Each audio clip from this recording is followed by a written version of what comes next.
Sunday at MetLife Stadium, two AFC East teams take the field who are having disappointing seasons, but the Jets and Dolphins are both showing signs of life lately. We'll take you inside Week 14 action today on our Locked On crossover episode.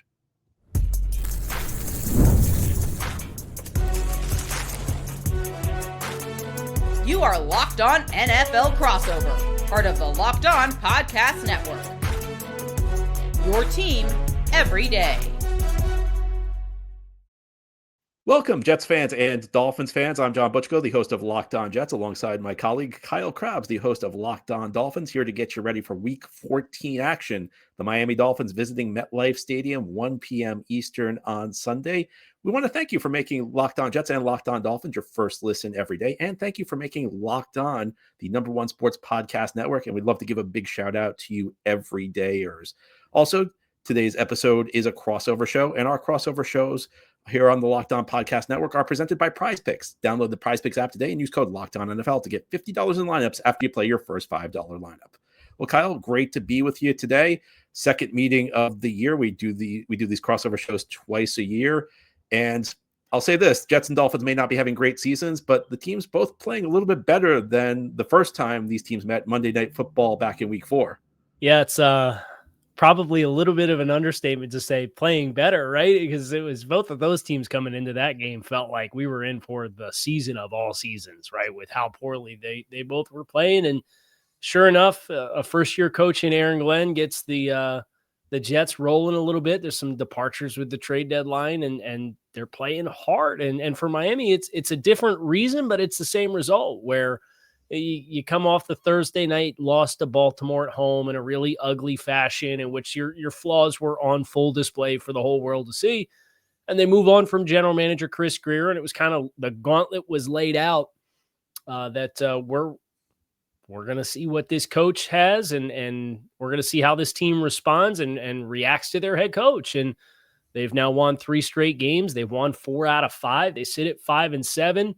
And the Dolphins certainly have not given up on Mike McDaniel. And that's the big storyline right now is you know, some Dolphins fans, they get starry-eyed thinking about playoff scenarios. And if we win out, what does this is all about figuring out who's going to be a part of the future and the next chapter, right? Because these are two teams, the Jets and Dolphins, that are kind of going to be starting their own windows. The Jets started this process already with this past offseason and then the trades. And for Miami, now moving away from Chris Grier, general manager, what does the football operation look like? What is the nucleus of the roster? Who are your building blocks? And you see young guys that are playing with a lot of energy and playing hard, and they're playing for Mike McDaniel. That right now is the big thing going on in Miami. You know, Kyle, I'm not going to lie to you. Before we did that crossover show when these teams met in Miami early in the season, I didn't think Mike McDaniel would be the coach for this game, just because of all the vibes and stories coming out of South Florida at that point. Do you think that McDaniel will be the Dolphins coach in 2026? And I know probably some of it will be determined by how the team finishes the season, but what do you think the odds are that he survives this general manager change and is potentially around next year? Yeah, I think he gets better than coin toss odds at this point. You know, I think they'd really have to have a disappointing, catastrophic end of the season for him to be out at this stage. You kind of get the sense, you know, Miami, they don't want to make a change just for the sense of making a change. They would like to feel they're getting a candidate who's qualified to assess some of their warts and the issues, and they've kept going after first-time head coaches. And I don't think the prospect of doing that all over again feels very attractive to the Dolphins. So you look at who is out there as head coaches who are not first-time head coach candidates. And I don't know that they like what they see as far as options in that regard. So, you know, maybe a big fish shakes loose that can change Stephen Ross's mind, you know, as you know, the AFC North on eyes on Baltimore and Pittsburgh and some hardship there. Would one of those names entering into the coaching pool kind of change the Dolphins' appetite for it? It's hard to say, but I would say more likely than not, Mike McDaniel is going to be the head coach of the Dolphins next year based off of what the past month has provided. Now, I'm sure there have been a lot of changes since the Dolphins had such a rough start to the season, but what do you think the biggest factors are in Miami's recent surge? Yeah, I think that they have really found an ability to win the line of scrimmage. And I think that's been a surprise with how bad they were in the first month of the season when the entire right side of the offensive line went down. They were starting a bunch of rookie defensive tackles and were really struggling. They had a game against Carolina in week 5 where the Panthers ran for almost 250 yards and the Dolphins ran for 19. And the Dolphins were up 17-0 early in that game. They ended up losing that game despite having the lead in the final 5 minutes. They had a go-ahead touchdown drive. From that point onward, the Dolphins have been 4th in yards per carry, 6th in EPA per rush offensively, and they've been 2nd in EPA run defense on the other side of the ball. So they've had a lot of success, and it's been playing teams like Cleveland who can run the ball, Buffalo can run the ball, the Ravens are in that block for them as well. So that growth for the line settling in, kind of re-identifying who we are. Tyreek Hill went down the first time these two teams played. They've fully leaned into the run defense or the running game identity on the offensive side of the ball. And then the young defensive linemen on the interior settling in and their linebackers learning how to play behind him. I think that's been the big change. Yeah, I think this Jets team that the Dolphins are facing in Week 14 is very different from the one they faced Monday Night Football early in the season. Now, of course, they made the 2 big trades at the deadline, trading Sauce Gardner to the Colts, trading Quinnen Williams to the Cowboys. There are lots of Jets fans who say, well, there's no difference you haven't seen any difference in the defense. I don't know that I'd go that far. I mean, I think that Jets are getting some decent play from their interior defensive line. They're getting decent play from their corner group. I don't think anybody out there is replicating Sauce Gardner and Quinnen Williams. But I think this is a team that's playing better football. And, there are lots of things you could point to for that. I think that with a few hiccups along the way, the Jets are committing less self-inflicted errors. This was a team that was, for lack of a better phrase, kind of a gaff machine early in the season. They were busting coverages all over the field. They were committing unnecessary penalties. You've also seen the Jets kind of make changes on the fly. And, part of that were Sauce Gardner and Quinnen Williams getting traded, but they've moved guys in and out of the lineup. You've seen rookie 4th-round pick Malachi Moore take over at the safety position, and hasn't been perfect, but he's played relatively solid football. And I think especially last week, what really stuck out for the Jets was the play of Adonai Mitchell, who was part of the Sauce Gardner trade. Jets got him, former early round pick from the Indianapolis Colts, 8 catches, 102 yards, and a touchdown, and added a big play element that this Jets offense has really been lacking. So I think it's not exactly like playing a preseason game the rest of the way for the Jets, but I think there are actually some overlaps because this is not a Jets team that's competing for the playoffs. I think they do care about whether they win or lose.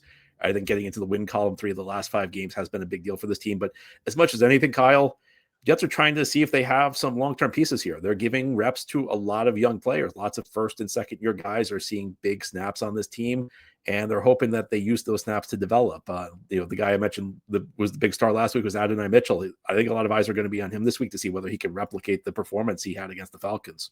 Yeah, and obviously kind of felt like at the time he was a throwaway, right? And that deal with Sauce Gardner is, they got 2 ones. Well, they also get Adonai Mitchell, right? And you go back to in Texas, I remember doing his draft eval. You could tell there was route running acumen there. It was just kind of the consistency. And seeing him, it was very cool to see him make some plays, especially the one down the field, the 52-yard score, which felt like that had to feel like a shot in the arm for the Jets to get an explosive play in the passing game like that, right? I don't know the exact numbers on what their explosives have looked like on the air. Obviously, the numbers with Justin Fields weren't strong, but what was kind of the expectation for finding explosives for the Jets coming into this past week's game?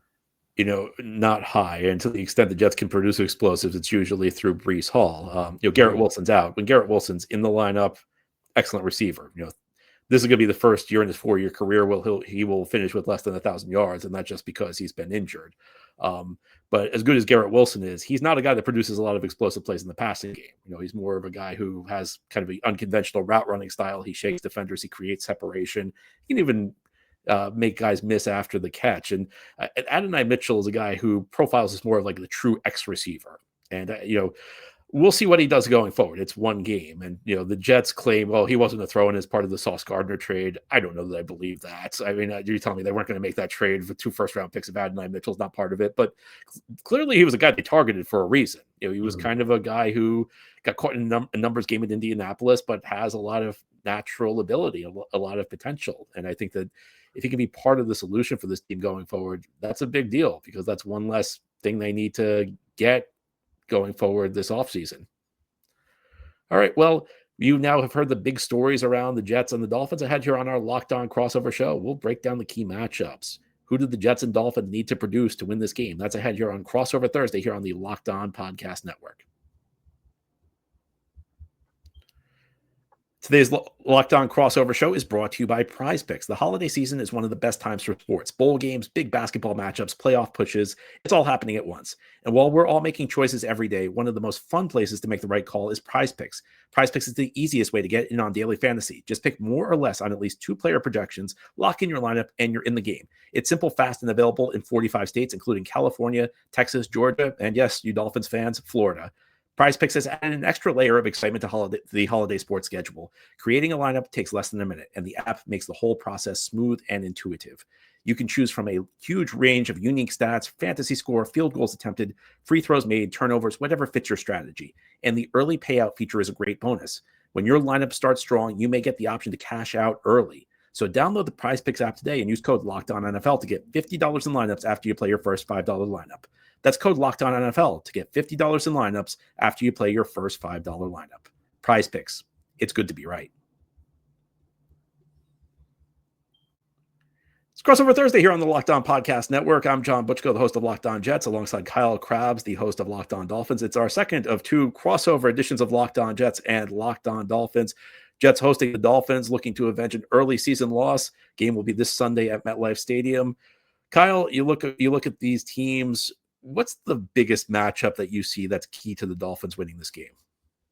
I think the Dolphins' ability to kind of get after the Jets in the middle of the field in the passing game and do so successfully. And the Jets have that unglamorous distinction of not having any interceptions this season defensively. But you know who has a lot of interceptions this season? Tua Tagovailoa does. So figuring out, is it going to be Jaylen Waddle on your play action passing? Is it the return of Darren Waller after he missed a month worth of time on injured reserve and came back with Greg Dulcich, who's become like this nice ancillary piece to the passing game, who's I think it's a 14-yard reception or longer in every single game that he's played since he got put on the active roster. So they have some pieces that are middle of the field type pieces. For Tua Tagovailoa, how comfortable can you get attacking the middle of the field and doing so with confidence? Because if you can do that, then I think you can prevent the Jets from really teeing off and setting hard edges to turn the Dolphins' outside run game back and force them back into pursuit. And you have to have that counterpunch off of it. And I think the thing that's worried a lot of Dolphins fans in the midst of this 3-game win streak and this 4 out of 5 stretch is Tua has been not particularly efficient. And, you know, when Tua, even in years past, the critiques were kind of you played within a box, but you were efficient in the offense that you played in.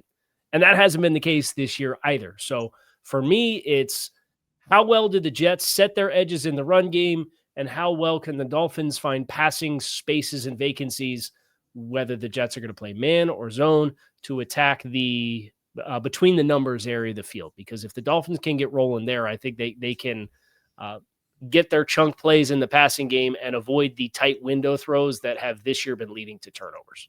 Yeah, that's an excellent point. And in that first meeting between these teams, Darren Waller had some really key catches. So certainly a guy the Jets want to keep under control. The matchup I look at for the Jets is a guy the Dolphins would like to keep under control. And the guy we discussed a bit earlier on the show, that's Adonai Mitchell. My biggest matchup is Mitchell versus Jack Jones and Rasul Douglas. He played great against Atlanta. The question is whether he can stack quality games. Kyle, the Jets are no stranger to kind of playing out the string this time of year. They're no stranger to giving young, unheralded players some reps in these games. And you find frequently, especially once we get to December, sometimes young guys step up and have a big game. The question is whether they can continue to do that. I think, you're obviously a great NFL draft analyst. And, one of the things that I say a lot on Locked On Jets is that, everybody in the NFL's got talent. The difference between the best team and the worst team is very narrow. And there's the old cliche, any given Sunday, any team can beat any other team. what makes you good in the NFL is an ability to do it consistently. So AD Mitchell has the potential to be a good receiver in this league. He has the potential to be a quality starting receiver. In fact, in many ways, if he pans out, he's a great complement to Garrett Wilson, because I know that Garrett Wilson's really a true X receiver. I think sometimes you see him go up against some of the more talented press corners in the league. Those are the games where he struggles. And I think that for the Jets, it's better to be able to get Garrett Wilson on the move, be able to use him at the Y spot, to be able to get him into the slot. It's much easier if you have a true X receiver. That's what AD Mitchell could be, but he's not there yet. You know, he had one good game against Atlanta. There are 5 good games to go. So this is kind of an audition for AD Mitchell to be part of the Jets going forward, and be part of the mix going forward. But on top of that, if we're just talking about this game, you know, he's now, I think, at least for 1 week, the go-to guy in this offense. And as we talked about earlier, this is Jets offense that struggled to make explosive plays in the passing game. Now, part of that's Justin Fields, who was reluctant to throw the ball down the field. Tyrod Taylor certainly has flaws to his game, but one thing Tyrod's never been afraid to do is throw the ball down the field and try and make big plays in the passing game. So that's really, it's an important spot both for the Jets, both in the micro sense and the macro sense. You know, AD Mitchell's important for winning this game, but big picture, long term, if AD Mitchell steps up, that's something that can really move the ball forward for the Jets. Yeah, another kind of long-term intrigue piece for the Jets that I'm mindful of as Miami coming into this game is a guy who tagged you for 5 for 65 the first time he played, which is rookie tight end Mason Taylor, right? He's not had a lot of high-yield yardage games, but darn it, that first one came against the Dolphins, because the Dolphins know how to give up some receiving yardage and get mismatched in their linebackers and safeties with running backs and tight ends. It's been a sore spot for a long time, and the Dolphins like to drop their edges out into kind of some hook and curl spaces in zone coverage, and that's yet another stress point for a guy who's as naturally gifted as a pass catcher as Mason Taylor is. You're going to defensive end drop it into a hook, you're probably not going to plaster that route particularly effectively. So that's the other matchup that I have my eyes on in this game for Miami. Is just Mason had a lot of success the first time these two teams played. I think you've got a more competent quarterback to identify some of those matchup opportunities when you get up under center. I think he's somebody who the Jets probably would be wise to kind of try to get after these middle of the field coverage players for Miami and force the Dolphins to turn him back, because if not, I think you can stay on schedule pretty well with him. Another thing I'd say about Mason Taylor is I think the Jets need to get him more involved in the intermediate passing game. So far this year, Taylor only has 8 targets more than 10 yards down the field. And I think that, you know, they drafted him 42nd overall. And, you know, I think in an ideal world, he would have started the year as the second tight end and kind of like worked gradually built up. The Jets kind of had to throw him out there because they didn't really have anyone else at tight end. And going back to last spring when the Jets drafted him, one of the things that I said on Locked On Jets was it may be a bit of a slow buildup. And, you know, you may have games where he's inconsistent. You may have stretches where he's inconsistent in the early part of the season because he's still working his way into the NFL. But those reps may do him well by the end of the year. Yeah. And the biggest thing I was looking for Mason Taylor is how does he handle December after he's gotten his feet wet in the NFL? And I think you said it right, that this is the time of year where it's time for the Jets to start leaning on Mason Taylor a little bit more. They drafted him high in the second round for a reason. So, you know, I'm very much aligned with you on that. I have one other matchup for the Jets, and that's Juwan Briggs versus this interior Miami offensive line. So, you know, Aaron Brewer, Cole Strains, Jonah Sava, Nwaya. I'm sorry, I butchered that name. But Juwan Briggs was a guy the Jets acquired at the end of the preseason in the trade with the Cleveland Browns. And they didn't really give up much draft capital. It was a 6 for 7 pick swap. And I'll be honest with you, I was kind of surprised they did it because Briggs was probably a guy the Browns were going to cut. The Jets were high on the waiver wire priority. And I said, you know, they must have really, really liked this guy to not even take the chance that they could get him on waivers, where the odds would have been pretty good. And I wondered what they saw in the evaluation. Well, you know, they've been vindicated by it. Briggs has been good. He started the year as kind of the rotational guy at the nose tackle spot. He kind of just spelled Harrison Phillips when Phillips needed a rest. Since the Quinnen Williams trade, his snap count has gone up, and he's shown some ability as a pass rusher. You know, he's not Quinnen Williams. He's never going to be Quinnen Williams.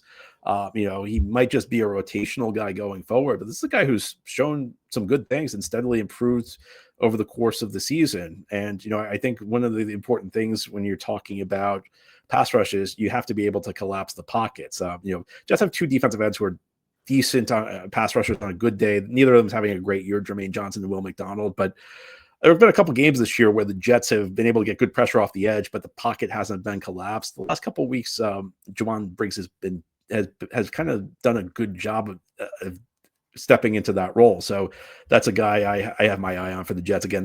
Just like AD Mitchell, both in the micro sense of this game and the macro sense of can this guy be a contributor going forward? Yeah. My last real quick matchup that I have is when the Dolphins have the football. Is it Brandon Stevens? I believe I saw Jarvis Brownlee's going to be out for this contest, and kind of the matchup with Waddle against a big time separator. Is it Stevens that you're going to press with him and roll somebody over the top? I know Azareye'h Thomas has gotten some starts as another really long physical guy. Do they choose to play on the line of scrimmage or off against Jaylen Waddle? I think that's a really interesting matchup that if you can interrupt the timing with success and force Mike McDaniel to have Waddle be the player that moves around, I think it opens the door for you to let McDaniel fall into a trap that he does sometimes. This was just keep doing the same thing and expecting a different result. And I would force them to kind of make a conscious decision on either Waddle's going to cook these guys at the line of scrimmage, or if the Jets show up ready to play and they execute it, you have to change some things with your passing offense as far as who's the guy that you're putting in motion.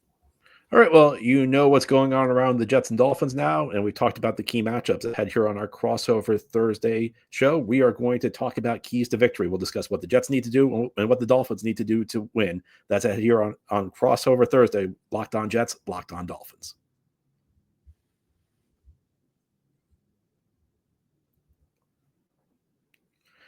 This is Locked on Jets and Locked on Dolphins here on crossover Thursday, getting you ready for Week 14 action. The Jets and Dolphins playing for the second time this season. This game is at MetLife Stadium on Sunday. Kyle, you look at this game. What do you think the keys to victory are for the Miami Dolphins? I think the Dolphins have to avoid a trap that they fell into against the Saints, which was Tua Tagovailoa had an average depth of target of 11 yards per throw on 23 attempts in this game. That's uncharacteristically down the field. And Devon Achane had one target. It would have been a touchdown in a low red zone. They couldn't connect on it. Tua puts it a little far out in front of him. Achane probably could have caught the ball, so there's some blame to go around. That was it in the passing game for Devon Achane. And obviously he's getting a lot of run as the runner.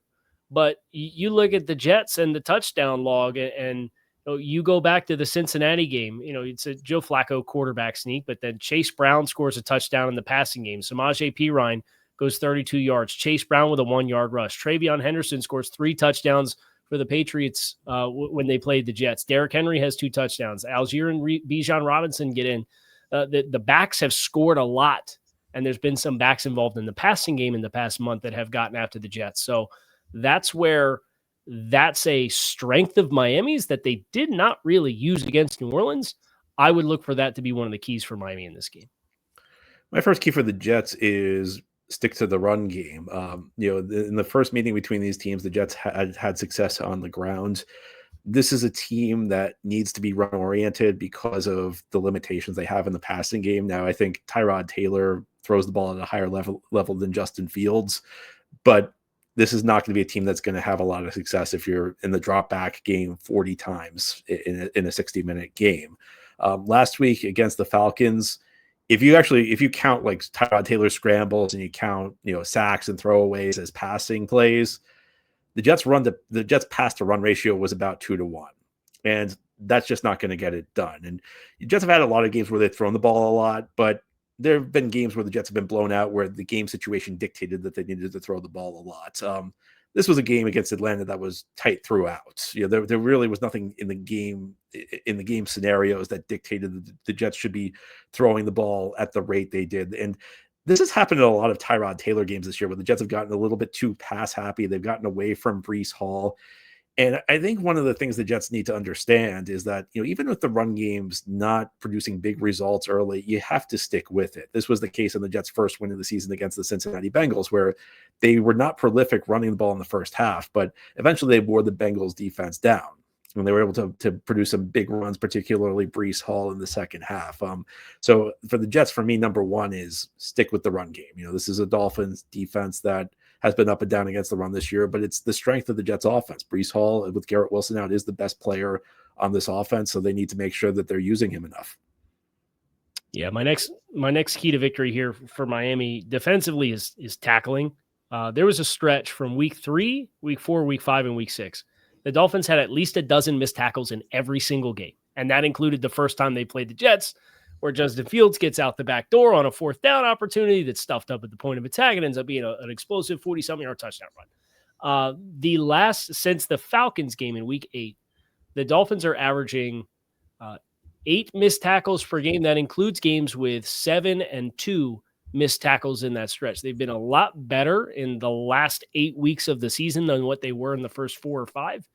And that was a big piece of giving the Jets a little extra life the first time that they played. You cannot afford to be the warm weather team that goes up to northern Jersey and plays in the cold and sub 40 degree weather and gets deterred and doesn't want to hit. You got to show up with your big boy pads on, and you got to be ready to tackle.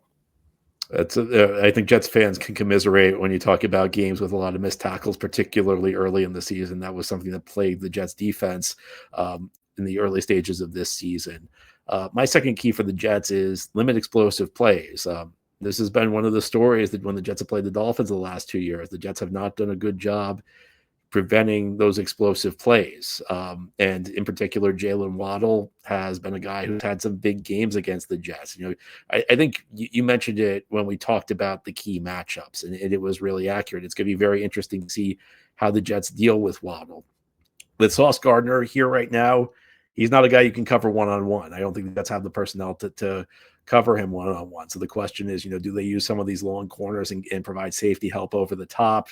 Do you see maybe more zone than you typically would with an Aaron Glenn, Steve Wilkes defense? It's an open question. I think the Jets may try and mix their looks against Waddle, but the Jets need to prevent the big plays from going against them. That's one of the things the Jets have gotten better at as the season has progressed. Early in the season, they had lots of breakdowns. So I think that has to be a focus for the Jets, because this is not an offense with a lot of firepower. You can't allow big plays. You have to force the other team to earn it. You have to force the other team to put together 10-play drives. You can't make it easy. The Jets have done a better job of that of late. It was a struggle early in the season, but they can't revert, particularly against a team and a player who have plagued them in the past.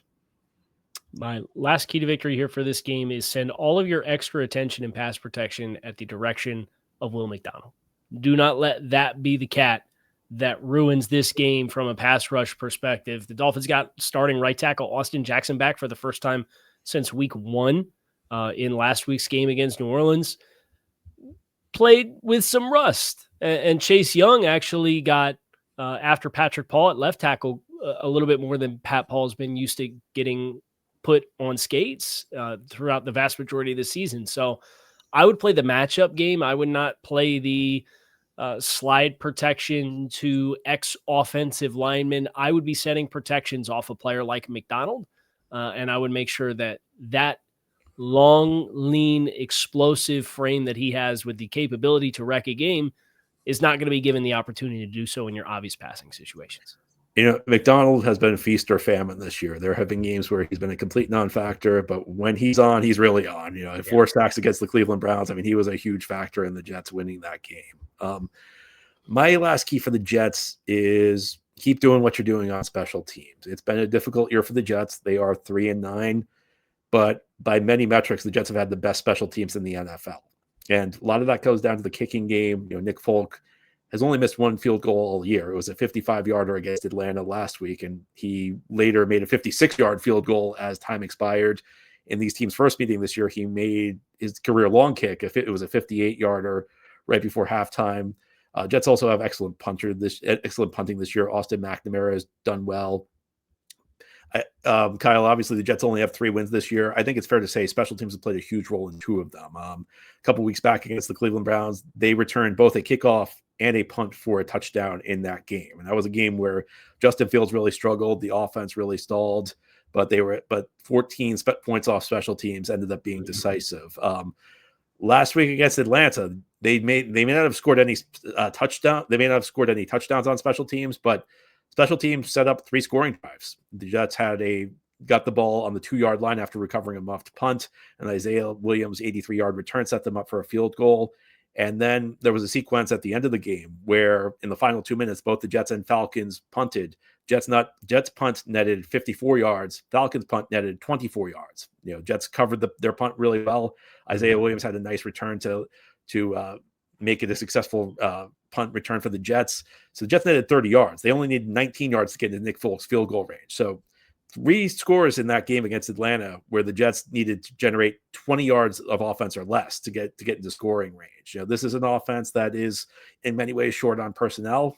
And one way you can make up for that is by winning the field position battle through special teams. So that's what I have my eye on for the Jets. Maybe a disappointing season in a lot of areas for the Jets, but special teams have been phenomenal. All right. Well, Kyle, great chatting with you as always. I always look forward to our 2 chats each year. Jets fans and Dolphins fans, tune in Locked On Dolphins tomorrow, Locked On Jets tomorrow. Our motto here on the Locked On Podcast Network is your team every day, and we live it. For my friend Kyle Krabs, I'm John Butchko, wishing you a great Thursday, and we'll chat again tomorrow. Locked On Jets, Locked On Dolphins.